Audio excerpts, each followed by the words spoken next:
क्या कभी आपने सुना है कि किसी भक्त की रक्षा करने के लिए भगवान स्वयं आते हैं? यकीनन आप में से कई लोग कहेंगे साक्षात नहीं आते, पर कुछ लोग पूरे विश्वास के साथ जरूर कहेंगे कि हां, भगवान अपने भक्तों की रक्षा के लिए कभी भी कहीं भी पहुंच जाते हैं। जी हां दोस्तों, एक ऐसे ही भक्त की कहानी हम आपको सुनाने जा रहे हैं। यह कहानी है वृंदावन की। बहुत समय पहले की बात है। वृंदावन में एक संत रहा करते थे। सब लोग उन्हें जज साहब के नाम से बुलाते थे। एक बार एक व्यक्ति वहां आया। उसे बड़ा अजीब लगा कि सभी लोग एक संत को जज साहब क्यों बुला रहे हैं। उसने वहां बैठे एक व्यक्ति से पूछा तो वो व्यक्ति बोला कि ये संत महाराज कुछ समय पहले तक वास्तव में एक जज थे। वो व्यक्ति अचंभित हो गया और पूछने लगा, जज साहब थे तो संत कैसे बन गए? वहां बैठे व्यक्ति ने उस व्यक्ति को उनकी कहानी सुनानी शुरू की और कहा, वृंदावन में एक केवट रहता था जो शिवजी का बहुत बड़ा भक्त था।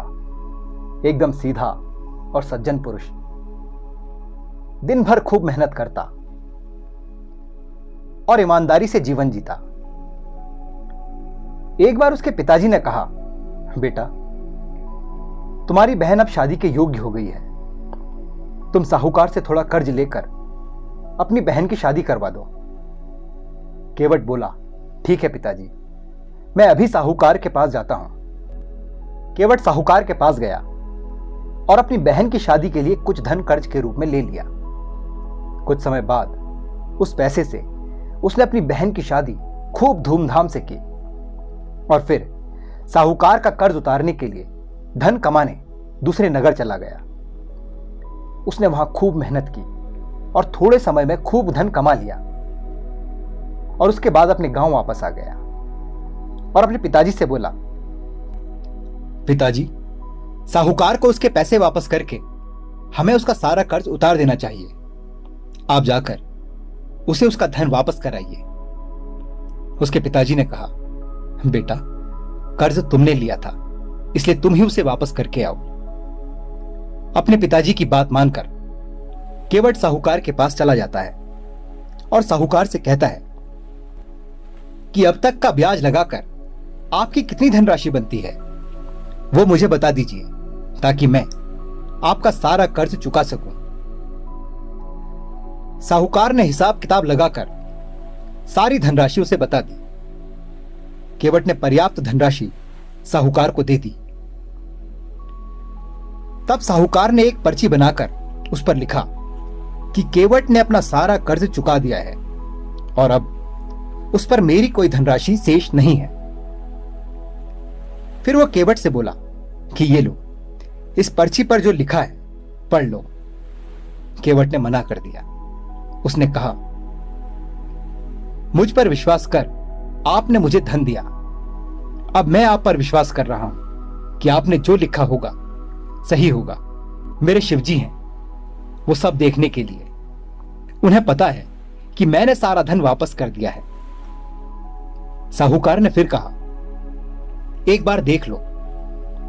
तब केवट ने वापस कहा, मेरे शंकर भगवान सब देख रहे हैं, उन्हें सब पता है।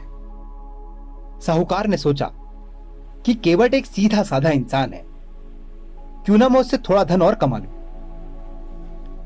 उसके मन में कपट आ गया।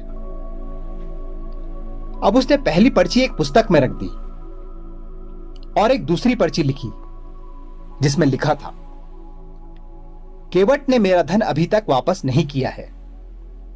कुछ दिन बाद साहूकार ने केवट को अपना पैसा चुकाने के लिए सम्मन भेजा। केवट परेशान हो गया, पर वो अपनी बात पर अड़ा रहा। मैंने सारा कर्ज चुका दिया है, मेरे शंकर भगवान जानते हैं। और फिर वो दिन भी आया जब केवट को अदालत में जाना था। केवट सुबह उठकर सबसे पहले शिवजी के मंदिर गया वहां हाथ जोड़कर प्रार्थना की, फिर अदालत को गया। केवट की अदालत में पेशी हुई। जज साहब ने उससे पूछा कि तुमने धनराशि वापस की है या नहीं। केवट ने कहा, जज साहब, मैं सच कह रहा हूं, मैंने पूरी धनराशि वापस की है। तब जज साहब ने उससे पूछा कि इस बात का कोई गवाह है? क्या कोई ऐसा व्यक्ति है जिसने तुम्हें कर्ज वापस करते देखा है? केवट ने कहा, मेरे शंकर भगवान जाने, उन्होंने सब देखा है। उनके सामने ही मैंने सारा कर्जा वापस किया था। तब उन्होंने केवट से पूछा, शंकर जी कहां रहते हैं? केवट ने कहा कि वो मंदिर में रहते हैं। जज साहब को लगा शंकर जी शायद कोई पुजारी हैं जो मंदिर में रहते हैं। उन्होंने केवट से मंदिर का पता पूछा और पुलिस वालों को शंकर जी के नाम से सम्मन पहुंचाने को कहा। पुलिस वाले सम्मन लेकर मंदिर में पहुंचे। वहां पर एक पुजारी जी थे। पुलिस वालों ने उनसे पूछा कि यहां पर शंकर जी कहां हैं? उनके नाम से वारंट है। पुजारी जी ने कहा कि वो यहीं हैं, अपने मंदिर में। सिपाही ने पुजारी को वो सम्मन देकर कहा कि ये शंकर जी को दे देना, उनकी अदालत में पेशी है, उन्हें वहां गवाही देने के लिए जाना है। पुजारी ने सम्मन को ले लिया